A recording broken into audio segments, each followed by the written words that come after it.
لا ما عاد يرعبني ظلم يهددني لا شيء أخسره. Bismillahirrahmanirrahim. Assalamualaikum warahmatullahi wabarakatuh. Alhamdulillah wassalatu wassalamu ala Rasulillah wa ala alihi wa ashabihi wa man wala wa ba'd.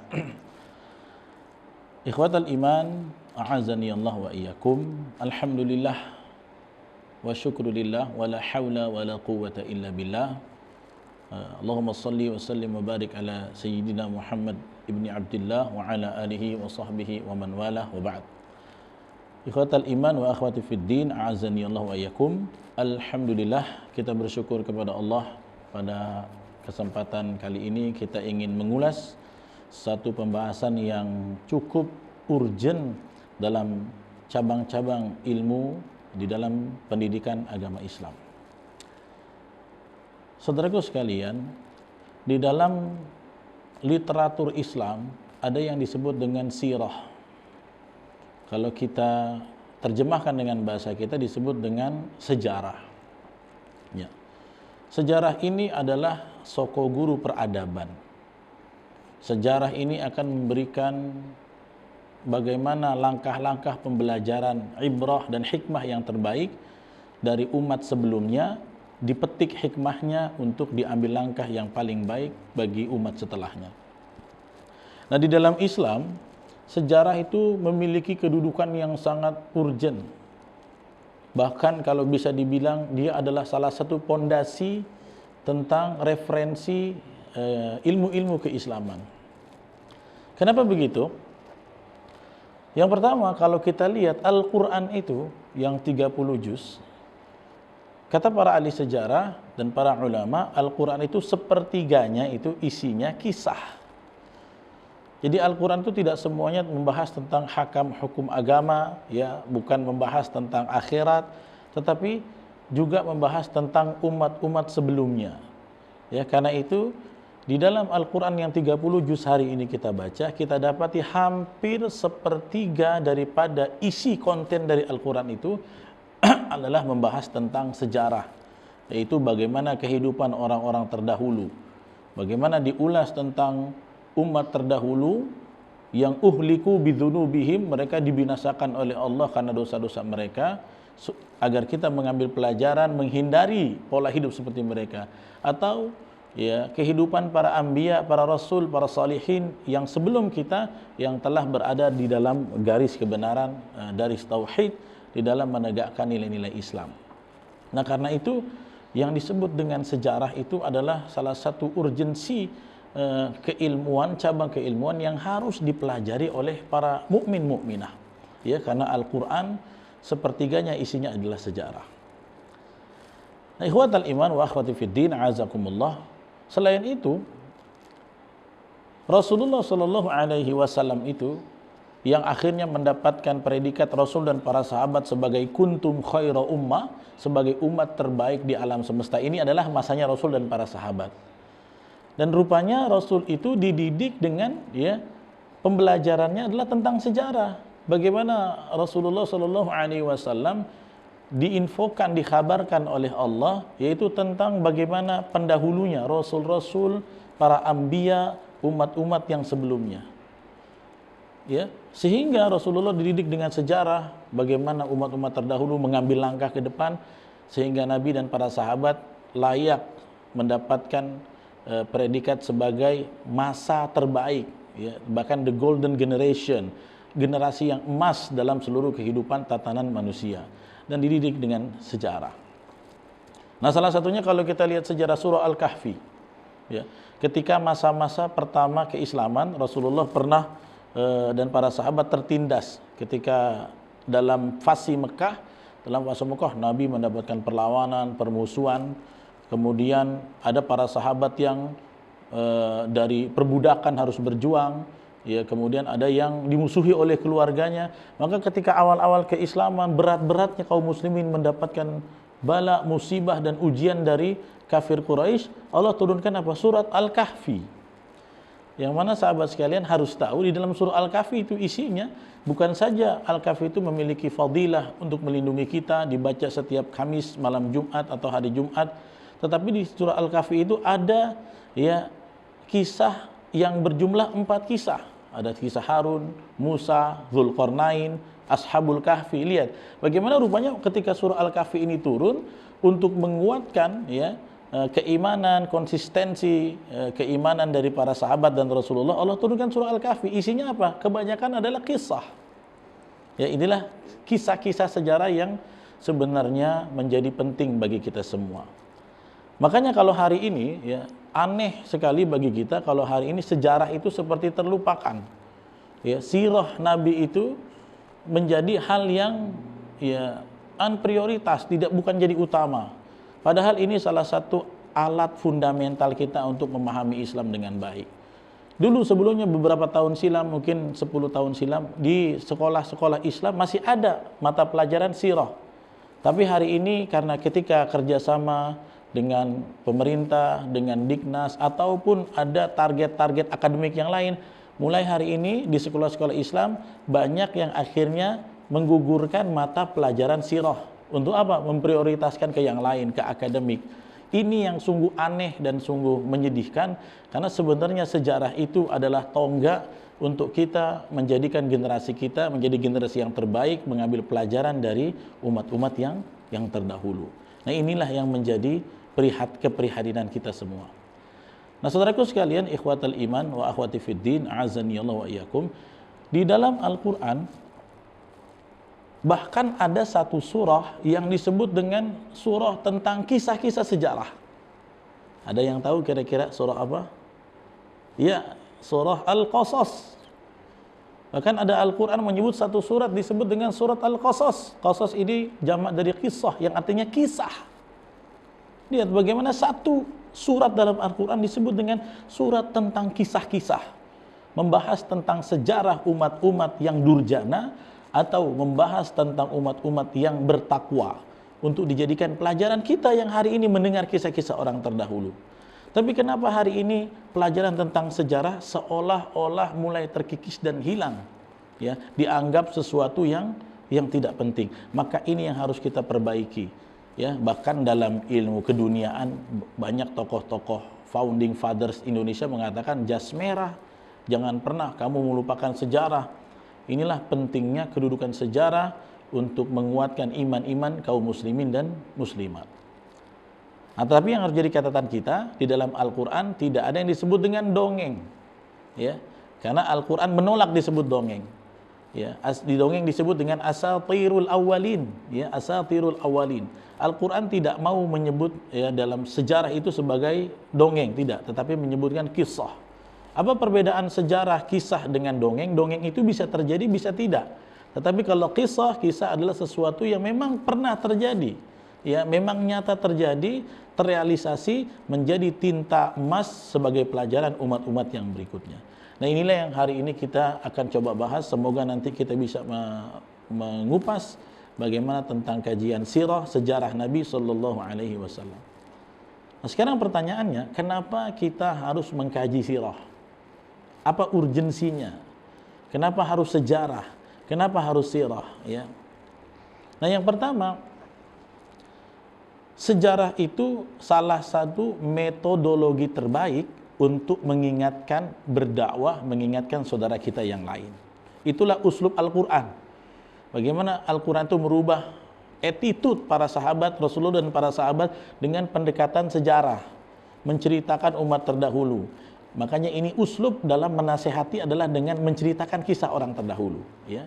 Karena itu yang pertama, kenapa kita harus mendalami tentang sejarah? Dia menjadi tadzkiratan linnas.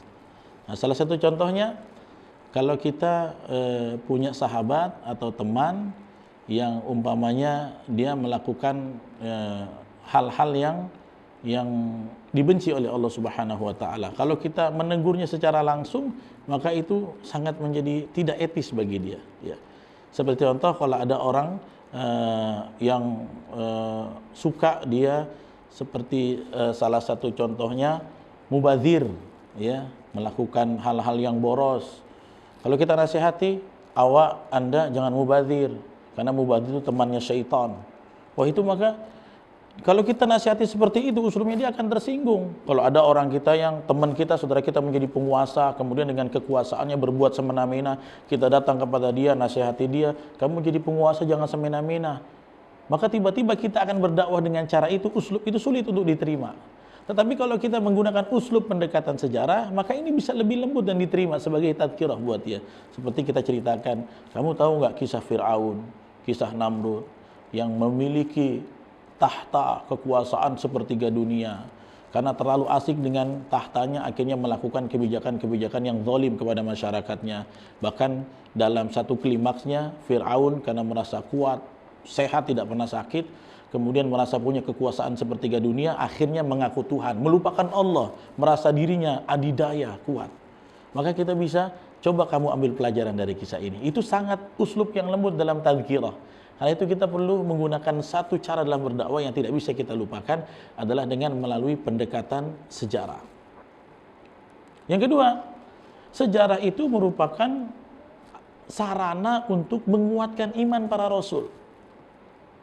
Seperti yang kita tahu, salah satunya ini kita kutip sedikit daripada kisah Nabi. Ya, Rasulullah SAW pernah ditanya oleh Aisyah. Ya, apa pertanyaan Aisyah? Nabi, sebenarnya dalam seluruh perjalanan hidupmu, pengalaman apa yang paling pahit buat kamu? Ya. Maka Nabi mengatakan ada dua. Dan ini khilaf antara ulama, antara yang satu atau yang kedua. Yang Nabi bilang pertama adalah ketika Ghazwatu Badr, perang Badr adalah momen paling terberat buat beliau. Tetapi beliau mengatakan dalam riwayat yang lain, dan ini merupakan pertanyaan Aisyah radhiyallahu taala anha, yang paling berat bagi Nabi sepanjang sejarah hidupnya adalah peristiwa Amul Huzni, tahun kesedihan. Di mana di tahun kesedihan itu memang banyak tragedi. Dalam kitab Ar-Rahiqul Makhtum, kitab tentang sirah Nabi yang paling valid dan banyak diklaim sebagai kitab yang paling recommended dan tingkat kesohihannya tinggi, bahwa ketika Amul Huzni itu Nabi mendapatkan 3 ujian yang luar biasa di tahun yang sama. Yang pertama adalah meninggalnya paman beliau yang tercinta, ya, Abu Talib, yang mana saat itu paman beliau adalah pelindung secara fisik dari gangguan orang-orang musyrik. Maka ketika wafatnya, meninggalnya Abu Talib, akhirnya setelah itu orang-orang kufar mulai berani menyakiti Nabi secara langsung dan terang-terangan. Padahal selama ini Nabi berdakwah di backup oleh Abu Talib. Sedih Nabi. Yang membuat Nabi sedih bukan hanya kehilangan pelindungan, tetapi paman yang ia cintai itu mati dalam keadaan kafir. Tidak lama berselang, khilaf antara mu'arrikhin, ahli sejarah mengatakan, ada yang mengatakan 3 hari, ada yang mengatakan 3 bulan, disusulah dengan kewafatan Khadijah radhiyallahu anha, istri beliau yang paling setia mendampingi beliau dakwah, ya, bahkan orang yang paling pertama meyakini ketika Rasul menerima wahyu Iqra dan seterusnya sampai ayat kelima, tiba-tiba diwafatkan oleh Allah Subhanahu wa taala. Dan juga yang menopang secara finansial untuk dakwah Nabi, Khadijah, wafat. Maka Nabi berlipat ganda kesedihannya. Kehilangan Khadijah, kehilangan Abu Talib. Dan semakin permusuhan orang kufar Quraisy itu semakin dahsyat.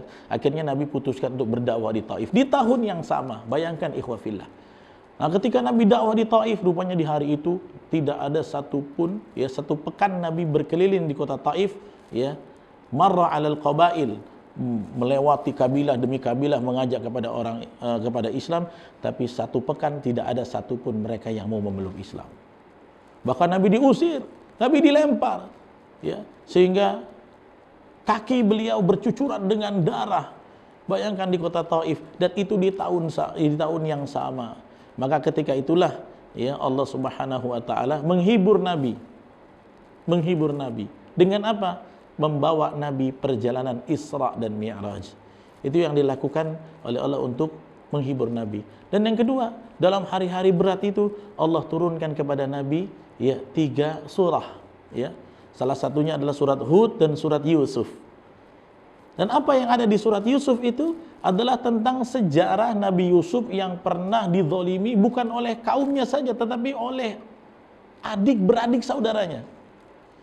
Maka seolah-olah dengan sejarah, ya, Allah ingin menguatkan hati nabinya yang mulia ini sallallahu alaihi wasallam bahwa ya Muhammad, masih ada pendahulumu yang lebih dahsyat ujiannya dari kamu. Maka kuatkan imanmu, bertahan walaupun kaummu mengusir kamu, menolak kamu dari dakwah ini. Bagaimana di dalam kisah ini Allah turunkan, ya, Quran, sebuah surah yang isinya tentang sejarah untuk apa? Untuk memperkuat keimanan Nabi sallallahu alaihi wasallam. Maka setelah Nabi mendapatkan turunnya surat Yusuf itu, Nabi ceria kembali, kuat kembali, stabil kembali dalam berdakwah. Ini lihat bagaimana Rasul kita yang mulia saja ya ditopang dengan ilmu sejarah untuk menguatkan keimanannya. Maka kalau hari ini kita ingin menguatkan keyakinan, keimanan, optimisme generasi kita, anak cucu kita, pemuda kita adalah dengan memberikan mereka muatan-muatan tentang perjuangan sejarah Islam. Karena dengan sejarah akan meningkatkan ghirah. Nah, ini yang berikutnya yang ketiga. Ya, mendengar, mengkaji, mengulas tentang sejarah Islam akan membangunkan ghirah. Satu hari ketika Hasan bin Ali radhiyallahu anhuma, pernah Hasan bin Ali ya, beliau mengatakan bahwa kami diajarkan tentang ma'rakah-ma'rakahnya Nabi. Ya, ghazawat, tentang peperangan Nabi. Kenapa waktu itu Hasan yang masih muda belia diajarkan oleh sahabat saat itu adalah tentang perang-perang Nabi yang Nabi lakukan. Untuk apa? Membangkitkan ghirah Hasan ya, yang saat itu masih muda agar punya semangat untuk menegakkan tauhid, kehormatan Islam, untuk menjaga kemuliaan agama ini. Jadi yang ketiga, bagaimana mempelajari sejarah itu urgensinya ya adalah untuk membangkitkan ghirah keislaman umat yang melemah apabila ditimpa dengan banyak turbulensi dalam keimanannya. Yang ketiga, yang keempat, kenapa mesti belajar sejarah? Karena itu langkah untuk menentukan tindakan solusi ke depan. Ya. Makanya semua Rasul itu tugasnya adalah untuk mengingatkan umat saat itu, jangan sampai kamu salah langkah ke depan. Pelajari langkah-langkah orang terdahulu yang diridhai Allah. Hindari perbuatan umat terdahulu yang dimurkai Allah. Ya, makanya di dalam Al-Quran banyak tipe-tipe ya, ayat yang mengingatkan umat saat itu agar pelajari sejarah. Jangan sampai kamu kena azab umat-umat yang pernah diazab oleh Allah. Salah satunya dalam surah Al-An'am. Ya, alam yarau kam ahlakna min qablihim min qarnim. Ya, salah satunya Allah menyebut gitu. Alam yarau, apakah kamu tidak memperhatikan? Ya, wa kam ahlakna min qablihim, berapa banyak umat-umat sebelum kamu diazab, dibinasakan oleh Allah. Banyak ya, bagaimana diksi-diksi dalam Al-Quran mengatakan, apakah kamu tidak mempelajari orang-orang yang pernah diazab oleh Allah?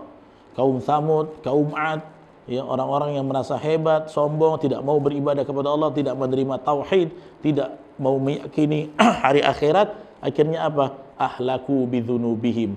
Mereka dibinasakan oleh Allah karena dosa-dosa mereka. Maka para nabi menceritakan kisah ini agar umatnya bisa melangkah ke depan dengan langkah yang baik, ya, tidak salah langkah. Diingatkan tentang sejarah umat terdahulu, itulah pentingnya. Kemudian yang kelima, tidak bisa kita memahami Al-Quran dengan sahih kecuali dengan muatan sejarah di situ. Tidak bisa. Ya. Jadi bagaimana kita bisa memahami Al-Quran dengan baik adalah kembali kepada zaman dia diturunkan. Menurut pemahaman salaful ummah. Itu caranya. Karena itu sejarah itu tidak bisa putus ya dalam memahami Al-Quran. Bahkan di dalam ilmu tafsir Al-Quran ada yang disebut dengan asbabun nuzul, sebab-sebab diturunkannya ayat. Sebab diturunkan ayat ini kembali kepada historis, berarti kembali kepada sejarah. Tidak bisa kita memahami Al-Quran dengan pemahaman masa kini, tidak bisa. Ya, pemahaman yang baik tentang Al-Quran adalah kalau kita memahaminya sesuai pemahaman generasi terbaik, Nabi dan para sahabat. Dan tidak akan bisa kita paham kecuali dengan back to future. Ya. Kita kembali, mohon maaf, kita kembali ke masa lalu untuk memahami sejarah tersebut. Nah, ini yang harus kita pahami, ikhwatal iman rahimakumullah. Satu hari, seperti Abu Hurairah pernah menegur tabi'in yang salah memahami ayat. Satu hari, di zaman tabi'in, ada seorang sahabat, ya, ada seorang tabi'in yang waktu itu sedang berada di medan jihad. Kemudian dia maju dengan pedangnya ke barisan musuh yang begitu banyak. Maka kata seorang tabi'in ini bilang, jangan begitu, jangan jihad, kamu harus mundur dulu. Kenapa? Karena kamu akan mati. Wala tulqu biaidikum ila tahlukah. Maka tabi'in ini mengatakan, kamu berjihad melawan musuh secara terang-terangan, langsung masuk ke barisan musuh, ingin mengacak-ngacak mereka, adalah salah satu upaya kamu yang salah, karena kamu mencampakkan dirimu dalam kebinasaan. Maka begitulah tabi'in, padahal hanya generasi tabi'in, tidak jauh dari sahabat, apalagi generasi kita. Maka tiba-tiba Abu Hurairah mendapatkan laporan dan bertemu dengan tabi'in tersebut. Abu Hurairah, ya unzilat hadhil ayah fina. Kata Abu Hurairah, wahai engkau fulan seorang tabi'in, sesungguhnya ayat ini diturunkan kepada kami. Ya, ketika engkau mengatakan temanmu yang berjihad dengan berani ke barisan musuh itu adalah berarti telah menyampakkan dirinya dalam kebinasaan, maka bukan itu maksud dari ayat tersebut. Kata Abu Hurairah, ayat ini turun ketika kami selesai memenangkan banyak peperangan, banyak mendapatkan ghanimah, kami banyak duduk di rumah, kami banyak mendapatkan harta, senang-senang di rumah, kenikmatan di rumah, hingga berat untuk berangkat jihad kembali.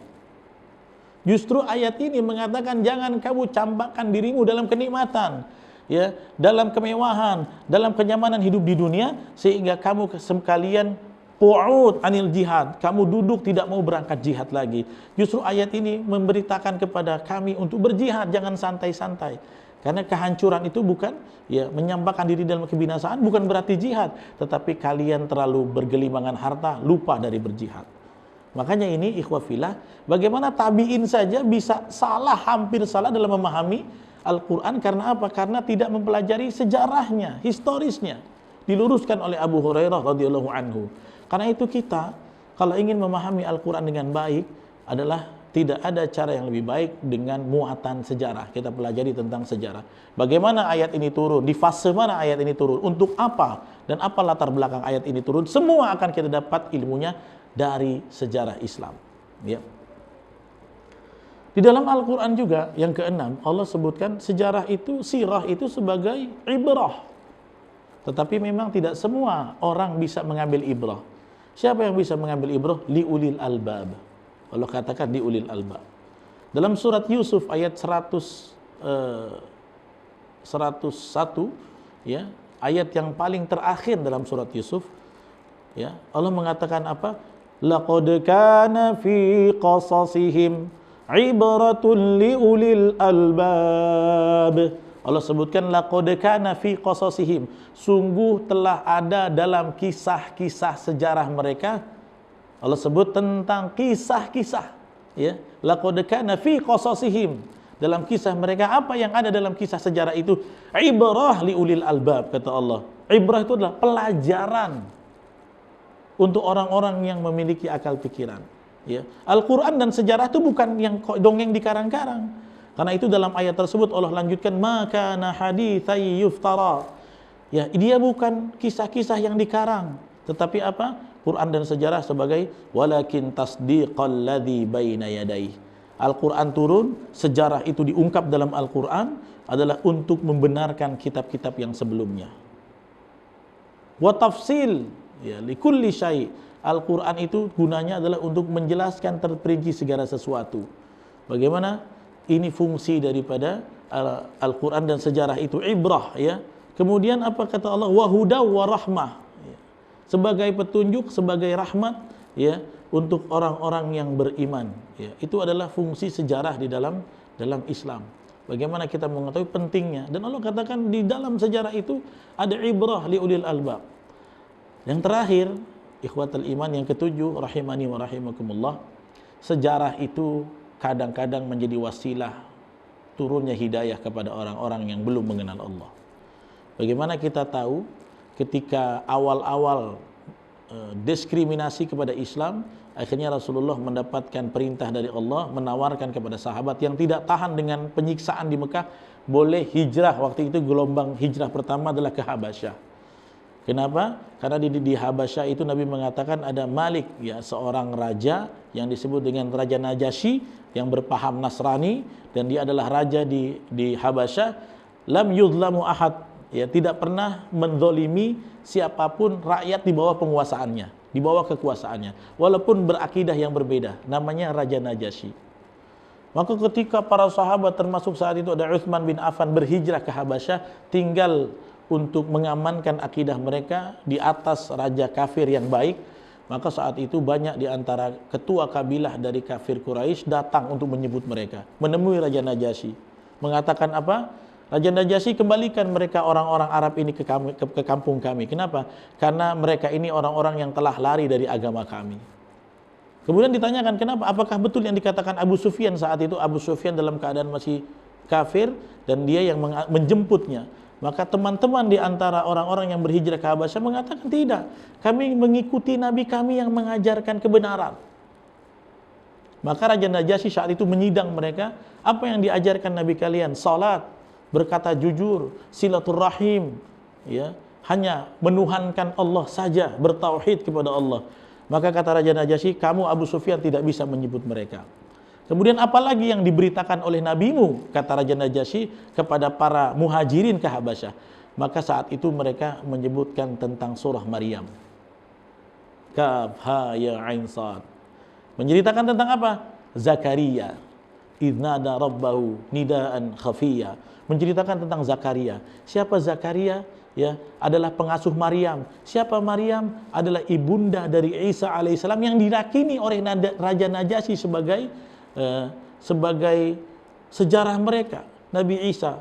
Maka ketika itu Raja Najasyi mendengarkan potongan-potongan dari surah Maryam, tergetarlah hatinya, benar, karena apa yang kau bacakan ada juga di kitab Injil. Karena itu tinta sejarah menyebutkan Raja Najasyi walaupun belum bertemu dengan Nabi, tetapi beliau akhirnya memeluk Islam. Dan sejarah itu menjadi bukti adanya salat ghaib. Ketika itu Nabi SAW menyolatkan ketika mendengar Raja Najasyi wafat, menyolatkan beliau dengan salat ghaib dari Madinah. Ya. Maka inilah yang menjadi urgensi sejarah. Bagaimana sirah sejarah itu adalah salah satu cabang keilmuan yang tidak bisa kita lupakan. Kita tidak bisa memahami Al-Quran dengan baik, kita tidak memiliki ghirah kalau kita tidak mempelajari sejarah. Maka insya Allah inilah bahasan kita tentang muqaddimah ahammiyatus sirah fil Islam, ya, tentang pentingnya urgensi sejarah dalam Islam. Dan sejarah yang paling wajib untuk kita kaji adalah sejarah manusia paling sempurna di dunia ini, yaitu Nabi Yuna Muhammad sallallahu alaihi wasallam. Mudah-mudahan Allah berikan kita taufik, ke depannya kita akan membahas bagaimana sejarah permulaan Nabi diutus dan bagaimana keadaan kaum jahiliyah sebelum Nabi diutus. Insya Allah kita akan bahas, ya, biiznillah, dengan izin dari Allah, kalau Allah memberikan kita kekuatan. Demikian yang bisa saya sampaikan. Mudah-mudahan bermanfaat buat kita semua. Aqulu qawli hadza wa astaghfirullah li wa lakum fastaghfiru innahu huwal ghafurur rahim. Saya ucapkan salam. Assalamualaikum warahmatullahi wabarakatuh.